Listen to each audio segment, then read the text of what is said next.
Hey guys, how are you doing? Long time we haven't met. ये video मैं record कर रहा हूँ just for this group and because 2 महीने हो गए हैं हमें लॉकडाउन में होते हुए and very very soon we are gonna be on the roads, we are gonna be working, we are gonna figure out जीना कैसे है, रहना कैसे है, बहुत सारी बातें। तो ये सब चीज़ों में देर लॉट ऑफ क्वेश्चंस, बहुत सारा डर है आगे क्या होगा कैसे होगा। तो कुछ नॉलेज मैं आपके साथ शेयर करना चाहता हूँ। आई होप ये आपको हेल्प करे, राइट। सो ये बेसिकली 10-15 मिनट या मैक्सिमम 20 मिनट्स में आपसे बात करूँगा, जिसमें मैं आपको बताऊँगा कि ये कोरोना है क्या, कहाँ से आया है, होता क्या है, ये अपने बॉडी में स्प्रेड कैसे होता है, राइट।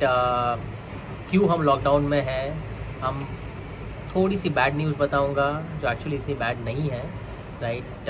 और बहुत सारी गुड न्यूज़ बताऊंगा। हम देखेंगे कि इसका एक्चुअल सोल्यूशन क्या है, right. How do we go ahead with this, right. So let's get started now. Corona क्या है? कोरोना बेसिकली एक वायरस है, राइट। जो एनिमल से आया है, कोई कहता है बैट से आया है, बहुत लोग कहते हैं लैब से आया है। हम वो सब डिस्कस करने वाले नहीं हैं, राइट। अपना मेन मकसद क्या, वो चीज़ क्या है। सो कोरोना बेसिकली एक वायरस है, एक आरएनए का मॉलिक्यूल। आरएनए जैसे हम ह्यूमंस में डीएनए होता है जो हमारा जेनेटिक कोड होता है, वैसे वायरस का जेनेटिक कोड एक आरएनए है। तो एक आरएनए का स्ट्रैंड है, वो एक प्रोटीन के स्फीयर में है और उसके बहुत सारे स्पाइक्स है, प्रोटीन के स्पाइक्स है जो फैट लेयर में कवर्ड है, राइट। इनफैक्ट बिकॉज वो फैट लेयर में कवर्ड है, साबुन is very effective in killing the virus, because साबुन सारे फैट को डिजोल्व कर लेता है, राइट। सो जैसे ये जो वायरस जो है, ये हमारे बॉडी में हमारे नाक या हमारे मुंह से जाता है। So basically when we come in touch, किसी का टच में आते हैं, किसी को कांटेक्ट करते हैं जहाँ पर वो वायरस हो, वो हम बाद में हम हमारे फेस को टच करते हैं। मतलब लोग बोलते हैं कि एट एन एवरेज हम 1 घंटे में कम से कम 10-15 बार हमारे मुंह को जाने अनजाने टच करते हैं, राइट। सो जैसे हम टच करते हैं, वो वायरस जो है हमारे मुंह या नाक से हमारे बॉडी में घुसता है और वो जाके, अब ये जो वायरस जो है ना, इसमें लाइफ वैसे तो नहीं होता है, इसको एक होस्ट चाहिए होता है और उसके लिए होस्ट होता है हमारा सेल।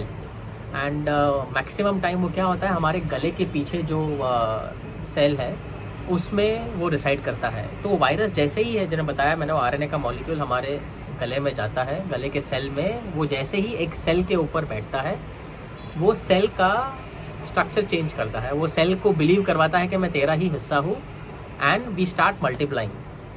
तो फिर वो वायरस मल्टीप्लाई करना चालू होता है, वो सेल को हाईजैक करके अपना ग्रोथ चालू करता है। मैं ट्राई कर रहा हूँ बहुत सारा साइंस यूज़ ना करूँ, एक जनरल लैंग्वेज में बताऊँ। सो वो एक सेल पे बैठता है, सेल को अपना वो घर बनाता है और उसके थ्रू वो बोलता है कि अभी हमको मल्टीप्लाई करना चाहिए, अभी हमें ग्रो करना चाहिए। तो वो वायरसेस ग्रो करते हैं और वो ग्रो करते करते बाकी सारे सेल्स को, अलग अलग वायरसेस बाकी सारे सेल्स को अटैक करते हैं। तो जब तक ये गले में है, हमारे ऊपर के पार्ट में है, तब इतना टेंशन होता नहीं है। जब ये अपने बॉडी में फैलना स्टार्ट होता है, तब छोटा हल्का फुल्का टेंशन होता है, राइट। लेकिन एक बात समझना ज़रूरी है कि ये जो वायरस है, राइट, ये जैसे ही हमारे सेल पे आता है, राइट, हमारा बॉडी भी एक बहुत ही ज़बरदस्त सिस्टम है, बहुत ही ज़बरदस्त मैकेनिज्म है जो भगवान ने बनाया है। इट आइडेंटिफाइज कि एक फॉरेन ऑब्जेक्ट आया है और मुझे इसका डिफेंस तैयार करना है। तो डिफेंस को जनरली हम इम्यूनिटी कहते हैं, राइट। तो बॉडी भी अपने तरीके से इस वायरस को फाइट करता है और मैक्सिमम केसेस में फाइट कर लेता है, राइट। ये सब हो रहा है और तो वो अपना इम्यून सिस्टम, बॉडी जो है अपना अंदर से अपना इम्यून सिस्टम स्ट्रॉन्ग करता है, वो एंटीबॉडीज क्रिएट करता है जो जाके ये वायरस को अटैक करता है और इसको मल्टीप्लाई करने से रोकता है, राइट। सो मैक्सिमम टाइम पे ये हो रहा है। अब मेडिकल वर्ल्ड ने जो है इसका अब तक सोल्यूशन ढूंढा नहीं है। इनफैक्ट बहुत सारे वायरस का डायरेक्ट सोल्यूशन अब तक इतिहास में कभी आया नहीं है, राइट। अपना बॉडी ही is the best solution. So ऐसा क्यों हो रहा है कि पूरा दुनिया लॉकडाउन में जा रहा है? क्या ये वायरस इतना खतरनाक है? क्या इतना लोगों को मार रहा है?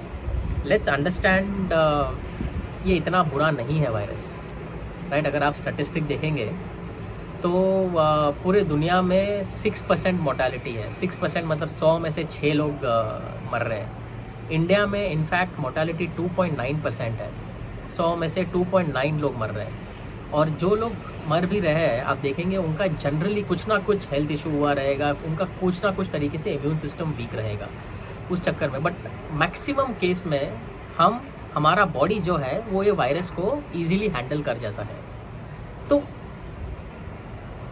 ये लॉकडाउन क्यों हो रहा है? अगर ये वायरस इतना खतरनाक नहीं है तो लॉकडाउन क्यों हो रहा है? लॉकडाउन का सिंपल रीज़न ये है कि इतने सारे लोग अगर, बिकॉज ये वायरस बहुत ही फास्ट फैलता है, बहुत ही फास्ट स्प्रेड होता है, राइट। और इतने सारे लोग अगर साथ में ये वायरस को पकड़ लेते हैं तो इतने हमारा इंफ्रास्ट्रक्चर नहीं है, हमारे कंट्री का इंफ्रास्ट्रक्चर नहीं है कि इतने लोगों को हॉस्पिटलाइज कर सके, इतने बेड्स प्रोवाइड कर सके। तो वही मेन रीज़न है कि कंट्रीज़ अलग अलग अपने अपने तरीक़ों से ट्राई कर रही है कि ये वायरस को का इफ़ेक्ट धीरे धीरे कम करे। ज़ीरो नहीं कर सकते, धीरे धीरे कम करें, और ताकि जो लोग अफेक्ट हो रहे हैं उनको हॉस्पिटलाइज करें, वो लोग बाहर आए और बाकी ऐसा चलता रहे।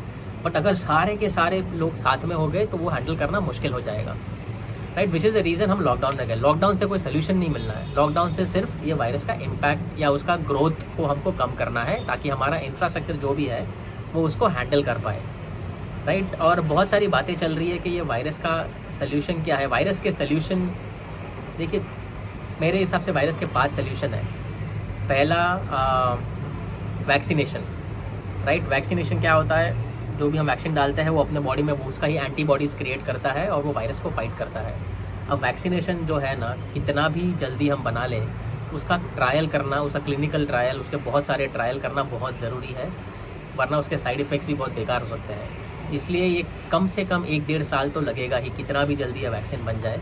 और 1-1.5 साल होने के बाद भी ये काफ़ी टाइम लगेगा पूरी दुनिया में ये वैक्सीन का अवेलेबिलिटी होने में। दूसरा सोल्यूशन है कोई एग्जिस्टिंग दवाई काम कर ले, which actually is a best solution, right. कोई दवाई एग्जिस्टिंग काम करे, क्योंकि एग्जिस्टिंग दवाई ऑलरेडी टेस्टेड है, ट्राइड है, अलग अलग चीज़ों पर ट्राई कर चुके हैं। बट इसका भी ट्रायल काफ़ी चल रहा है, बहुत सारे रिसर्च आ रहे हैं, बट कोई भी ऐसा एक दवाई अब तक साबित नहीं हुआ है जो 100% इसको सॉल्व कर पाए, राइट। थर्ड सोल्यूशन, एक नया दवाई इसके लिए निकाले। अब नया दवाई जो है, नया डिस्कवरी जो होना है, उसको तो और ज़्यादा टाइम लगेगा, कम से कम 3-4 साल का, तो उसका टेस्टिंग, ट्रायल, साइड इफ़ेक्ट्स, ये सब करने लगता है, राइट।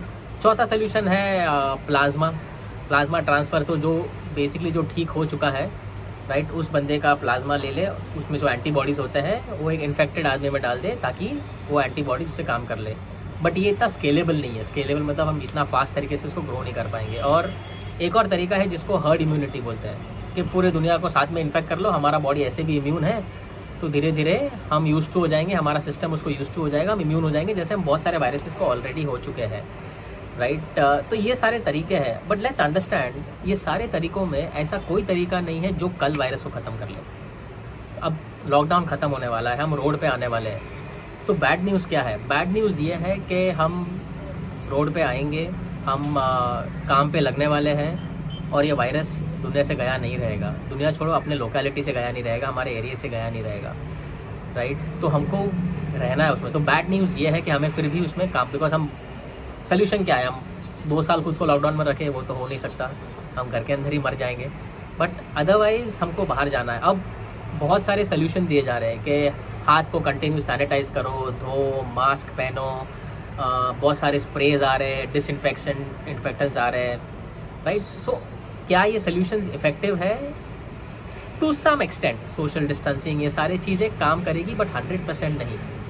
देखिए, बेसिकली आप मास्क पहन सकते हैं, बट ये भी देखा गया आप कंटिन्यूस मास्क नहीं पहन सकते, वो आपको ब्रीदिंग प्रॉब्लम क्रिएट करेगा, राइट। तो ये जो तरीके हैं सैनिटाइज करना, अब कितने चीज़ों को आप सैनिटाइज करोगे? क्या आप हर एक प्रोडक्ट अवेलेबल, आप जहाँ भी टच करोगे, लिफ्ट में, दुकान में, बाहर, सामान, रोड पे, पिलर, आप इतने सारे चीज़ों को नॉर्मली टच करते हो, क्या आप सबको सैनिटाइज करते बैठोगे? आप इतने सारे लोगों को मिलने वाले हो, क्या आपको अश्योरेंस है कि सारे लोग ये सैनिटाइज किए हुए रहेंगे और हाथ धोया हुआ रहेगा, राइट? वो हम गारंटी नहीं है। To a small extent it can work. तो बेस्ट आप किसी से भी मिलो, मास्क पहने रखो, सोशल डिस्टेंसिंग मेंटेन रखो, बट उसके ज़्यादा बियॉन्ड आप कुछ भी करेंगे। इनफैक्ट बहुत सारी ऐसी चीज़ें जो एक्चुअली इफेक्टिव नहीं है, बट लोगों ने इसका भी बिजनेस बना दिया है, राइट? आपके लिए लोग सैनिटाइजिंग चेंबर बना रहे हैं जिसमें से आदमी पास हो रहा है, पूरा स्प्रे हो रहा है। इट इज़, आई मीन, इतना सारा केमिकल का एक्सपोजर अपने बॉडी पे इज़ नॉट गुड। और आप एक्चुअली स्टडी देखोगे, WHO ने भी कहा है ये बहुत सारी चीज़ें ज़्यादा इफेक्टिव नहीं है, राइट? तो सिंपल चीज़ें हमको करनी है। तो गुड न्यूज़ बताता हूँ मैं आपको। गुड न्यूज़ क्या है? गुड न्यूज़ ये है कि ये वायरस को हमको एक्सटर्नली हैंडल नहीं करना है, ये वायरस को हमको इंटरनली हैंडल करना है। राइट। सो पहली बात, आप डर को हटा दीजिए, बिकॉज आप स्टैटिस्टिक देखिए 80% केसेस में ये वायरस जो है असिम्टोमेटिक है। असिम्टोमेटिक मतलब उनको सिम्टम्स ही नहीं आते, मतलब वायरस आया अपने बॉडी में आया निकल गया, मुझे ही पता नहीं चला। वो 80% केसेस है, विच मीन्स अपना body is very good to handle this. हमारा बॉडी, हमारा भगवान ने सिस्टम बनाया है which can handle this virus.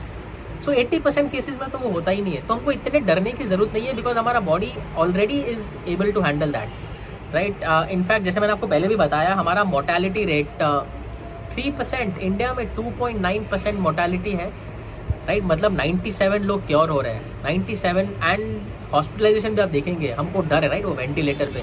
आप एक्चुअल स्टैटिस्टिक देखेंगे 100 में से सिर्फ 7 लोगों को वेंटिलेटर का नीड होता है, राइट। उसके बियॉन्ड हमारा इनफैक्ट मैक्सिमम लोग सिर्फ क्वारंटाइन हो रहे हैं और उसी में खुद को बेसिक ध्यान रख रहे हैं और बाहर आ रहे हैं। So the good news is डरने की ज़रूरत नहीं है, डरने की ज़रूरत नहीं है। We can actually just take basic care of our self, right. बहुत ज़्यादा पैनिक मत करो, बहुत ज़्यादा खुद को सैनिटाइज, बेसिक अपना हाथ धो, ठीक है। इनफैक्ट मैं तो देखा लोग सब्जियों को भी साबुन से धो रहे हैं, स्टूपिडिटी है, राइट। आप कितने चीज़ों को धोगे, आप कितने चीज़ों को ये कर पाओगे। एक इतना छोटा दुनिया नहीं है कि चलो 4 लोग ही हैं, चलो हम ये सब मेंटेन कर पाए, सस्टेन कर पाए। So that is not the way. The only way is to handle yourself from within. So उसका वो बता रहा मैं, गुड न्यूज़ ये है कि हम हमारे अंदर से सस्टेन कर सकते हैं, हमारा बॉडी ऑलरेडी इसको हैंडल कर रहा है। जैसे मैंने आपको बताया, दुनिया में 80% लोग तो ऐसे ही वायरस आ रहा है, उनको निकल गया पता भी नहीं चला है। बाकी बहुत सारे लोग खाली खुद को सेल्फ क्वारंटाइन रख रहे हैं, थोड़ा बेसिक ध्यान रख रहे हैं और उनका ठीक हो रहा है। एक्सट्रीम केसेस में जिसका इम्यूनिटी ऑलरेडी वीक हो, जिसको ऑलरेडी तकलीफ हो, जिनका एज हो और उनको ऑलरेडी कुछ मेडिकल इश्यूज हो, उस चक्कर में उनको थोड़ा एक्स्ट्रा केयर लग रहा है, उनको थोड़ा हॉस्पिटलाइजेशन लग रहा है। तो जनरल पब्लिक को हमको इतना टेंशन लेने की ज़रूरत नहीं है, क्योंकि मैक्सिमम क्या है ना, ये डर हमको ज़्यादा मार जाएगा, ये वायरस का डर हमको ज़्यादा मारेगा, जबकि वायरस एक्चुअली हमको इतना मारेगा नहीं, right. So my thing is आप work on one simple thing which is improving your immunity. अगर आप आपके इम्यूनिटी पे ध्यान दो, then there is nothing else to be worried about. आपको कोई चीज़ से टेंशन लेने की ज़रूरत नहीं है, आपको कोई चीज़ की चिंता नहीं है। इम्यूनिटी डायरेक्ट क्योर नहीं है, लेकिन देखा गया है कि और कोई इलाज भी नहीं है, राइट। सो बहुत सारा साइंस हो रहा है, बहुत सारा रिसर्च हो रहा है, बहुत सारा स्टडीज़ हो रहा है जो बता रहा है कि इम्यूनिटी इज़ द ओनली वे हम यह वायरस को हैंडल कर पाएंगे, राइट। तो इसके नेक्स्ट वीडियो में, राइट, मैं आपको बताऊंगा कि बेसिक सिंपल तरीके मैंने आइडेंटिफाई किए 5 या 6 तरीके, जिससे हम हमारा इम्यूनिटी बैठे बैठे, घर बैठे बैठे या फिर थोड़ा हल्का फुल्का बाहर जाके हम हमारा इम्यूनिटी स्ट्रॉन्ग कर सकते हैं, हमारा इम्यूनिटी बढ़ा सकते हैं without spending a lot of money. Because ये सारे चीज़ों में लोगों ने बहुत बिजनेस करने के मौके ढूंढ लिए हैं, राइट। बहुत ज़्यादा मास्क बिक रहे हैं, बहुत ज़्यादा थर्मोमीटर बिक रहे हैं, बहुत ज़्यादा सैनिटाइज़र बिक रहे हैं। लेकिन what I will do is मैं आपको 5 या 6 सिंपल तरीके बताऊंगा, घरेलू तरीके बताऊंगा, नेचर से रिलेटेड तरीके बताऊंगा, जिससे आपका इम्यूनिटी नेचुरली ग्रो होएगा and you will not have to worry, right. So in the next video I am gonna show you 5 or 6 ways जिससे आप आपका इम्यूनिटी स्ट्रॉन्ग कर सकते हो, आपके फैमिली का इम्यूनिटी स्ट्रॉन्ग कर सकते हो। उसके बाद you don't have to worry, because please understand, इस वायरस के साथ हमको रहना है। और स्टैटिस्टिक ये बोलता है कि अगर लॉकडाउन पूरी दुनिया का खुल जाता है तो 1 साल में सबको ये वायरस एक बार तो आना ही है, right. That is not bad news, as I said, ये इतनी बुरी बात नहीं है। वो डर ज़्यादा बड़ा है, डर ज़्यादा हमको डरा रहा है, राइट। तो वो डर से हट जाइए। हमको अगर वायरस आना भी है, आएगा भी, लेकिन अच्छी बात जैसे मैंने आपको बताया है, बहुत इजी है इसको हैंडल करना। ये हमारी इम्यूनिटी से इजीली हैंडल हो जाएगा। इनफैक्ट आप कुछ भी ना करो फिर भी 80% केसेस में तो आप ऐसे ही नेचुरली हैंडल हो जाओगे।